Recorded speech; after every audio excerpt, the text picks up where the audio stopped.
Because you want sub 4 hours, I strongly suggest that you start tracking your nutrition so you know your gut better on your needs. Once it's over 90 minutes, you start tracking.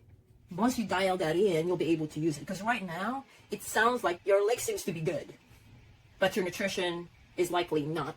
Once you know better how your body is responding to the nutrition that you're having, and not just the nutrition on race days, also the carb load, the food that you eat and drink during the week matters, your stress level, your sleep, and also your water intake, and then your electrolyte intake, those matter. Now, let's just say it's not nutrition. You got that dialed in. The other one is your pacing. Your race pace in comparison to what you've trained for.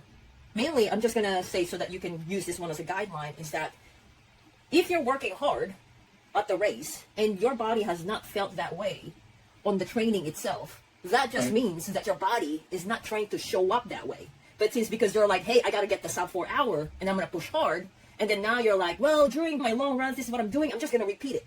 But what if your body actually needs a lot more and you did not adjust to that? But obviously you have a lot of time to prepare for your full marathon. You might as well start tracking it now and start learning more about your body and start pacing. Now, the next thing also that I want to touch base with you is that we got to learn from how we performed before, or for every workout. Let me ask you, so like when you do your long run, do you like go back and analyze what went wrong, what went right? Let me repeat those things.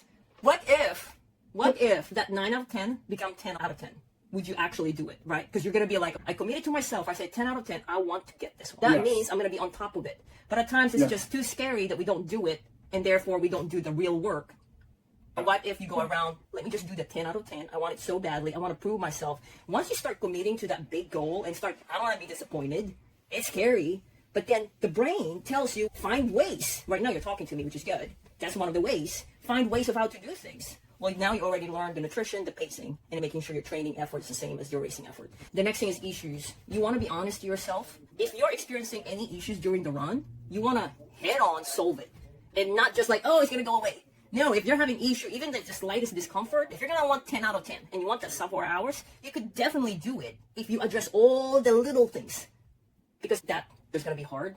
So your body is going to require a lot more effort. So address the issues, solve it. The other one is getting your technique.